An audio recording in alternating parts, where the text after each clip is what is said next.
എല്ലാവർക്കും നമസ്കാരം. രാധാസ് കിച്ചണിലേക്ക് സ്വാഗതം. ഇന്ന് ഞാനിവിടെ ഉണ്ടാക്കാൻ പോകുന്നത് ആരോഗ്യഗുണകരമായ പ്രഭാത ഭക്ഷണമാണ്. ഇത് നമ്മൾ മിക്കപ്പോഴും ഉണ്ടാക്കി കഴിക്കണം. കഴിച്ചാൽ എന്തെല്ലാം ഗുണമുണ്ടെന്നറിയാമോ? ക്യാൻസറിനെയും ഡയബറ്റീസിനെയും കൺട്രോൾ ചെയ്യും. കൂടാതെ നമ്മുടെ തലമുടി വളരാനും നമ്മുടെ എല്ലുകൾക്കും തൊലിക്കും ഒക്കെ നല്ല ഗുണകരം ചെയ്യുന്ന ഒരു സാധനമാണ്. അത് ഞാൻ ഉണ്ടാക്കി കാണിച്ചു തരാം. ഇതുണ്ടല്ലോ, ഞാൻ തൊലിയെല്ലാം ചെത്തിക്കളഞ്ഞിട്ട് നല്ല ഭംഗിയായിട്ട് ദേ കണ്ടോ, ഓരോ പീസായിട്ട് ഞാൻ കട്ട് ചെയ്തെടുത്തു. എന്നിട്ട് ഞാൻ ഇതിനെ വെള്ളത്തിലിട്ട് നന്നായിട്ട് കഴുകിയതിന് ശേഷം ഈ അരിപ്പയിലിട്ട് കഴിഞ്ഞാൽ വെള്ളം അങ്ങ് ഇല്ലാതെ കിട്ടും. നമുക്ക് വെള്ളം ഒരു തുള്ളി പോലും വേണ്ട. കണ്ടോ, ഒരു 10 മിനിറ്റ് അതിനകത്ത് വെച്ചിരുന്നാൽ വെള്ളമെല്ലാം പോയി. അതിന് ശേഷം നമുക്ക് എന്താ ചെയ്യേണ്ടതെന്നറിയാമോ? നമ്മൾ ഗ്രൈൻഡർ എടുക്കുക, മിക്സി ഗ്രൈൻഡർ എടുക്കുക. മിക്സി ഗ്രൈൻഡറിനകത്ത് ഒരു തേങ്ങയോ ഒരു മുറി തേങ്ങയോ, ഞാനിത് ഒരെണ്ണമാണ് എടുത്തിരിക്കുന്നത്. അതിന് ഞാൻ ഒരു മുറിയേ എടുത്തിട്ടുള്ളൂ. ഇഷ്ടാനുസരണം ഇനി ഒരെണ്ണം വേണമെങ്കിലും എടുക്കാം. നേരിയ വെള്ളം ഒഴിച്ചിട്ട് നല്ലതുപോലെ അരയണം. കണ്ടോ, പാല് പോലെ. എന്നിട്ട് ഇതിനകത്തിലോട്ട് ഞാൻ ഒഴിച്ച് ഇപ്പം കാണിച്ചു തരാം. നമുക്കിതിനെ ഉണ്ടാക്കണമെങ്കിൽ ചരുവോ കുക്കറോ ഒന്നും വേണ്ട. ഒതുങ്ങിയ ഒരു കലമായിരിക്കണം. അത് മൺകലമായാലും മതി, സ്റ്റീൽ കലമായാലും മതി. ഞാൻ എടുത്തിരിക്കുന്നത് സ്റ്റീൽ കലമാണ്. വെള്ളം ഒട്ടും പാടില്ല കേട്ടോ.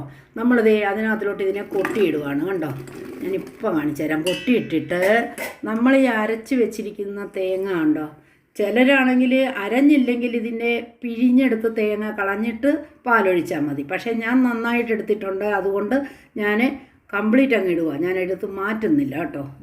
കണ്ടോ, ഇതിൽ കൂടുതൽ നമുക്കൊന്നും വേണ്ട. കണ്ടോ, ഇത്രയും നല്ലപോലെ അരയണം. കണ്ടോ, അപ്പം നമുക്ക് അരിച്ചെടുത്ത് മാറ്റണ്ടേ. ഒരു തുള്ളി വെള്ളത്തിൽ നമുക്ക് ഇതിനെ ഒന്ന് കഴുകിയെടുക്കാം. അപ്പോൾ ഞാൻ 1/2 സ്പൂണ് ഉപ്പെടുത്തു. അതിനെ നമ്മൾ ഇട്ടിട്ട് ഞാൻ ഇതിനകത്ത് തേങ്ങാപ്പാൽ ഒഴിച്ചു. ഞാൻ ഒഴിച്ചല്ലോ, ഞാൻ പറഞ്ഞല്ലോ, ഞാൻ പാലെല്ലാം മൊത്തം എടുത്ത് നല്ലപോലെ അരച്ചാൽ മൊത്തം എടുക്കുക. എന്നിട്ട് ഇങ്ങനെ ഒന്ന് കുലുക്കിയിട്ട് നമ്മളെ ഒരടപ്പ് വെച്ചിട്ട് ഗ്യാസിൽ വെച്ച് നമ്മൾ മീഡിയത്തിലിട്ട് കത്തിച്ചിട്ട് ഇടയ്ക്കിടയ്ക്ക് നമുക്കൊന്ന് കുലുക്കി കൊടുക്കണം. ബാക്കി ഞാൻ കാണിച്ചു തരാം. അപ്പോൾ നമുക്കേ ഇതിനെ ഇപ്പം നമ്മൾ വെച്ചിട്ടുണ്ട്. അപ്പോൾ അത് കണ്ടോ, വളരെ കുറവല്ലേ. അപ്പോൾ ഈ പാല് നമുക്ക് പറ്റിച്ചെടുക്കണം. അത് കാരണം സിമ്മിലിടരുത് കേട്ടോ. ഇച്ചിരി കയ്യിൽ തന്നെ കിടന്നോട്ടെ. അന്നേരം നമുക്ക് ഇടയ്ക്കിടയ്ക്കൊന്ന് കുലുക്കി കൊടുക്കുക. അപ്പോൾ ഇത് വറ്റിയെടുക്കും. വറ്റിയെടുത്തതിന് ശേഷം ഞാൻ ബാക്കി പറഞ്ഞു തരാം.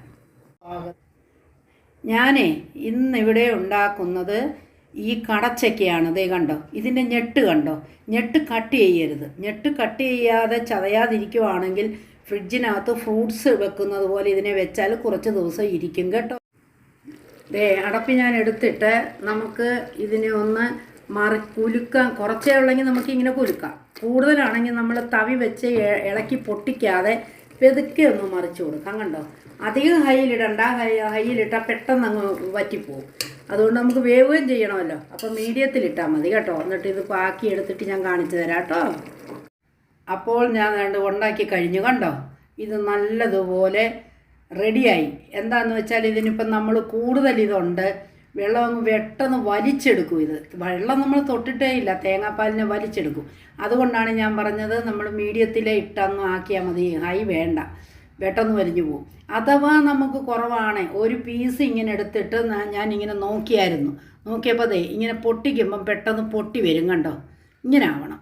ആയില്ലെന്നുണ്ടെങ്കിൽ ഇനി തേങ്ങാപ്പാലും പറ്റിപ്പോയെങ്കിൽ ഒരു തുള്ളി വെള്ളം തളിക്കുകയോ തേങ്ങാപ്പാലെടുത്ത് ഒഴിക്കുകയോ ചെയ്തിട്ട് ഒന്നുകൂടെ അടച്ച് വെച്ചിട്ട് ഇങ്ങനെ കുലുക്കി എടുത്തു കഴിഞ്ഞാൽ ഇത് ഓക്കെ ആകും. ഇമ്മീഡിയറ്റ്ലി ചെയ്യുന്നൊരു സംഭവമാണിത്. ഈ സംഗതി എല്ലാവരും ഉണ്ടാക്കി കഴിച്ചിട്ട് വിലയേറിയ അഭിപ്രായം കമൻറ്റ് ബോക്സിൽ ഇടുമെന്ന് ഞാൻ പ്രതീക്ഷിക്കുന്നു, ആഗ്രഹിക്കുന്നു. എല്ലാവർക്കും നമസ്തേ.